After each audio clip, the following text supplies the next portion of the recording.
This is a long one, so this is probably going to be a long video, unfortunately. The Ruins of Kemel Ze by Roland Nordson. Get it, Nordson? Snowball got it.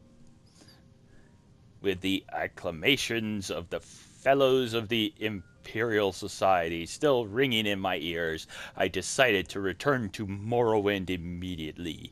It was not without some regret that I bade farewell to the flesh ports of the Imperial City, but I know that the wonders I had brought back from Ralad Mackay had only scratched the surface of the Dwemer ruins in Morrowind. Even more spectacular treasures were out there, I felt, just waiting to be found, and I was eager to be off. I also had before me the salutary or solitary? Whatever. Example of poor Bannerman, who was still dining out on his single expedition to Blackmarsh 20 years ago. That would never be me, I vowed, with my letter from the Empress in hand this time.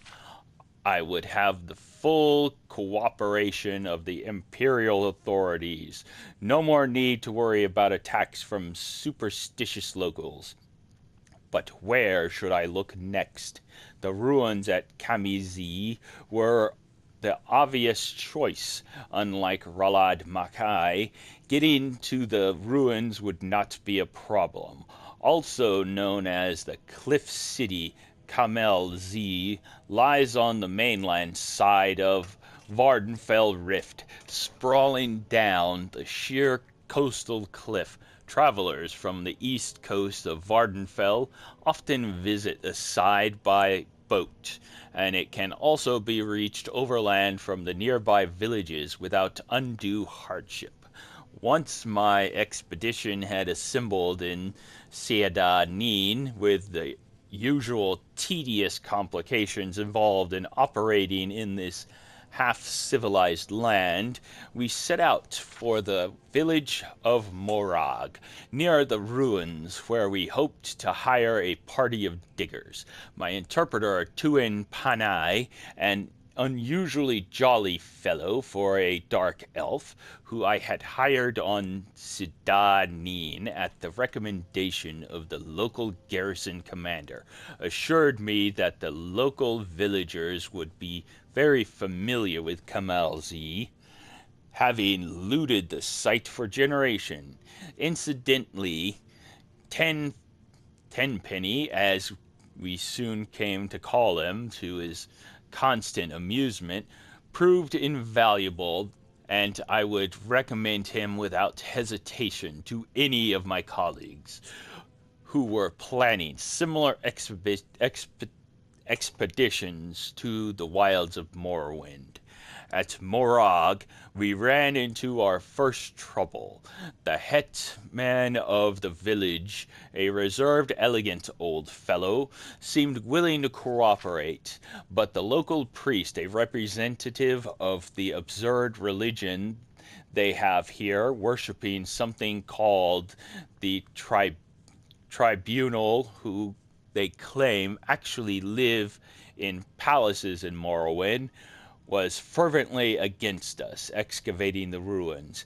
He looked likely to sway the villagers to his side with his talk of religious taboos, but I waved the Empress's leather under his nose and mentioned something about my friend, the garrison commander at Seda Neen, and he quieted right down. No doubt this was just a standard negotiating tactic arranged among the villagers to increase their pay. In any event, once the priest had stalked off, muttering to himself, no doubt calling down curses upon the heads of the foreign devils, we soon had a line of villagers eager to sign on to the expedition. While my assistant was working out the mundane details of contracts, supplies, etc., Master Aram and I rode into the ruins by land. They can only be reached using narrow paths that the wind down the face of the cliff from above. What? That sentence made no sense.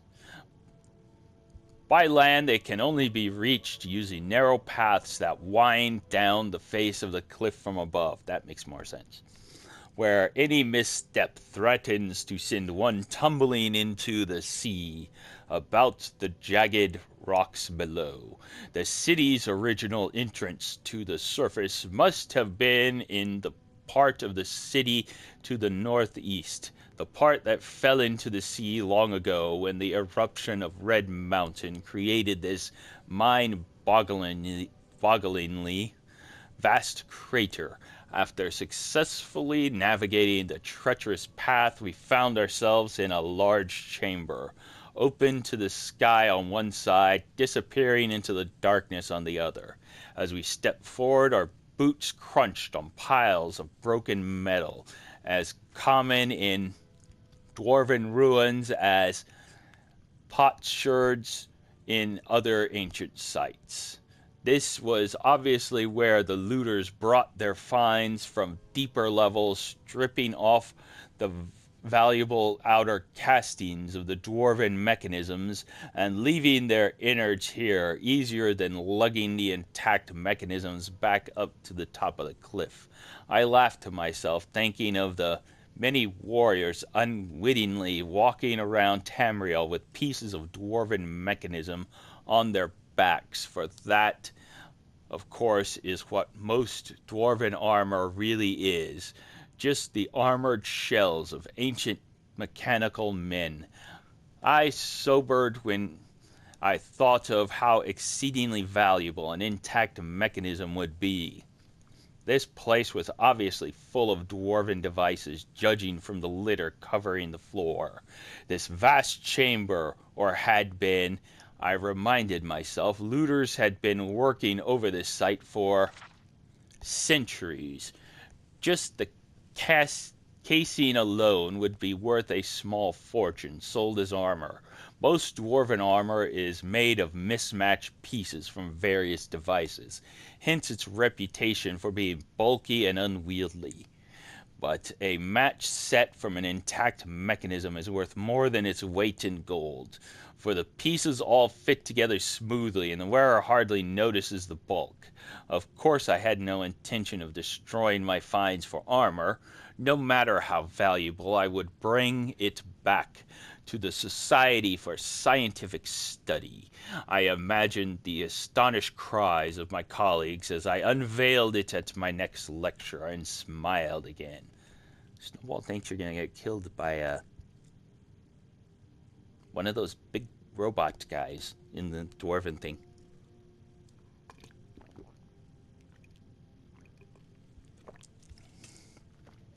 I picked up a discarded gear from the piles at my feet. It still gleamed brightly, as if new made. The dwarven alloys resisting the corrosion of time. I wondered what secrets remained hidden in the maze of chambers that lay before me, defying the efforts of looters, waiting to gleam again in the light they had not seen in long eons, waiting for me. It remained only to find them. With an impatient gesture to Master Aram to follow, I strode forward. Follow, Aram. I strode forward into the gloom. Master Aram, Tenpenny, and I spent several days exploring the ruins, while my assistants set up camp at the top of the cliff and hauled supplies and equipment from the village. I was looking for a promising area to begin excavation, a blocked passage or a corridor untouched by looters. You might end up in Blackreach. Snowball thinks you're going to end up in Blackreach. A blocked passage or corridor untouched by looters that might lead to completely untouched areas of the ruins. We found two such areas early on, but soon discovered that the mainly winding passages bypassed the blockage and gave access to the rooms behind. Nevertheless, even those outer areas, for the most part stripped clean of artifacts by generations of looters, were full of interest to the professional archaeologist. Behind a massive bronze door, burst from its hinges by some ancient turmoil of the earth, we discovered a large chamber filled with exquisite wall carvings, which impressed even the jaded tenpenny who claimed to have explored every dwarven ruin in Morrowind.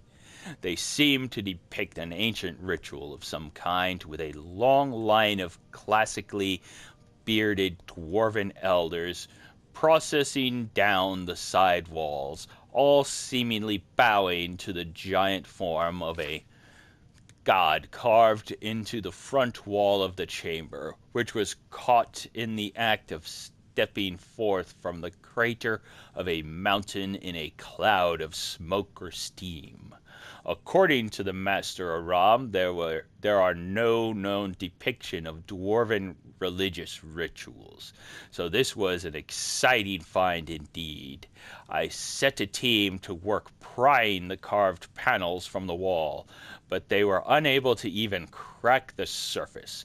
On closer examination, the chamber appeared to be faced with a metallic substance, with the texture and feel of stone, impervious to any of our tools. I considered having Master Aram try his blasting magic on the walls, but decided that the risk of destroying the carvings was too great.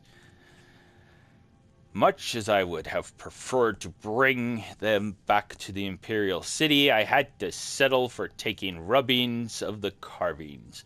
If my colleagues in the Society showed enough interest, I was sure a specialist could be found, perhaps a master alchemist, who could find a way to safely remove the panels. I found another curious room at the top of a long winding stair, barely passable due to the fall of rubble from the roof. At the top of the stair was a domed chamber with a large ruined mechanism at its center. Painted constellations were still visible in some places, and on the surface of the dome, Master Aram and I agreed that this must have been some kind of observatory, and the mechanism was therefore the remains of a dwarven telescope. To remove it from the ruins down the narrow stairway would require its complete disassembly, which fact no doubt had preserved it from the attention of looters, so I decided to leave it in place for the time being. The existence of this observatory suggested, however, that this room had once been above the surface. Closer examinations of the structure revealed that this was indeed a building, not an excavated chamber. The only other doorways from this room were completely blocked, and careful measurements from the top of the cliff to the entry room and then to the observatory revealed that we were still more than 250 feet below the present ground level, a sobering reminder of the forgotten fury of Red Mountain. Snowball thinks that is going to be very hard to access. This discovery led us to focus our attentions downward, since we knew approximately where the ancient surface lay. We could rule out many of the higher blocked passages. One wide passage, impressively flanked with carven pillars, particularly drew my interest. It ended in a massive rockfall, but we could see where looters had begun and then abandoned a tunnel through this debris. With my team of diggers and Master Aram's magery to assist, I believe we could succeed where our predecessor had failed. I therefore set my team of dark elves to work on clearing the passage, relieved finally to be beginning the real exploration of Kemel Ze. Soon I hoped my boots would be stirring up dust that had lain undisturbed since the dawn of time. With this exciting prospect before me, I may have driven my diggers a bit too hard. Tenpenny reported that they were beginning to grumble about the long days and that some were talking of quitting. Knowing from experience that nothing puts heart back into these dark elves like a taste of the lash, I had the ringleaders whip the rest confined to the ruins until they had finished clearing the passageway. Snowball find golds works better. Thanks Stendar for my foresight in requisitioning a few legionnaires from Seada, Neen. They were sullen at first, but with the promise of an extra day's wages when they broke through, they soon set to work with a will. They soon set to work with a will. While these measures may sound harsh to my readers, back in the comforts of civilization, let me assure you that there is no other way to get these people to stick to a task. Snowball thinks money would get them to stick. Maybe a few jewels. The blockage was much worse than I had first thought, and in the end it took almost 2 weeks to clear the passage.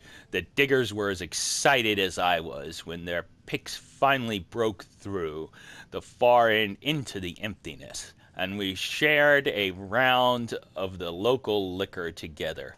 A foul concoction, in truth, to show that all was forgiven. I could hardly restrain my eagerness as they enlarged the hole to allow entry into the chamber beyond. Would the passage lead to entire new levels of the ancient city, filled with artifacts left by the vanished dwarves, or will it be only a dead end, some side passage leading nowhere? My excitement grew as I slid through the hole and crouched for a moment in the darkness beyond. From the echoing sounds of the stones rattling beneath my feet, I was in a large room. Perhaps very large. I stood up carefully and unhooded my lantern. As the light flooded the chamber, I looked around in astonishment. Here were wonders beyond even my wildest dreams. As the light from my lamp filled the chamber beyond the rockfall, I looked around in astonishment. Everywhere was the warm glitter of dwarven alloys. I had found an untouched section of the ancient city. My heart pounding with excitement, I looked around me. The room was vast, the roof soaring up into the darkness, the reach of my lamp, the far end lost in shadows, with only a tantalizingly glimmer hinting at treasures not yet revealed. Along each wall stood rows of mechanical men, intact except for one oddity. Their heads had been ritually removed and placed on the floor at their feet. This could mean only one thing. I had discovered the tomb of a great dwarven noble, maybe even a king. Burials of this type had been discovered before, but most famously by Ransom's expedition to Hammerfell. But no completely intact tomb had ever been found until now. Don't put those heads on, it's going to end badly. But if this was truly a royal burial, where was the tomb? I stepped forward gingerly, the rows of headless bodies standing silently as they had for eons, their disembodied eyes seeming to watch me as I passed. I had heard wild tales of the curse of the dwarves, but had always laughed it off as superstition. It's not a curse and it's not superstition. But now, breathing the same air as the mysterious builders of the city, which had lain undisturbed since the cataclysm that spelled their doom, I felt a twinge of fear. There was some power here. I felt something malevolent that resented my presence. I stopped for a moment and listened. All was silent, except it seemed I heard a faint hiss, regular as breathing. I fought down a sudden surge of panic. I was unarmed, not thinking of danger in my haste to explore. Past the blocked passage. Sweat dripped down my face as I scanned the gloom for any movement. The room was warm. I suddenly noticed much warmer than the rest of the labyrinth. Thus far, my excitement returned. Could I have found a section of the city still connected to a functioning steam grid? Or maybe a lava tube, Snowball thinks. Pipes ran along the walls, as in all sections of the city. I walked over and placed my hand on one. It was hot. Almost too hot to touch. Now I saw that in places where the ancient piping had corroded, small jets of steam were escaping. The sound I had heard, I laughed at my own credulity. I now advanced quickly to the far end of the room, giving a cheerful salute to the ranks of mechanical soldiers who had appeared so menacing only moments before. I smiled with triumph as the light swept back the darkness of centuries to reveal the giant effigy of a dwarven king standing on a raised dais, his metal hand clutching his rod of office. Giggity. This was the prize indeed. I circled the dais slowly, admiring the craftsmanship of the ancient dwarves. The golden king stood 20 feet tall under a freestanding dome cupola, his long upswept beard jutting forward proudly as his glittering metal eyes seemed to follow me. But my superstitious mood had passed, and I gazed benevolently on the old dwarven king. My king, as I had already begun to think of him. I stepped onto the dais to get a better look at the sculpted armor. Suddenly, the eyes of the figure opened. It raised a mailed fist to strike. I leapt to one side as the golden arm came crashing down, striking sparks from the steps where I had stood a moment before. With a hiss of steam and a whir of gears, the giant figure stepped ponderously out from under its canopy and strode towards me with frightening speed, its eyes tracking me as I scrambled backwards. I dodged behind a pillar as the fist whistled down again.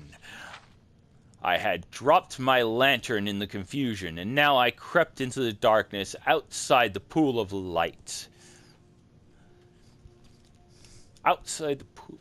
Pool of light, hoping to slip between the headless mechanisms and thus escape back into the safety of the passageway where had the monster gone?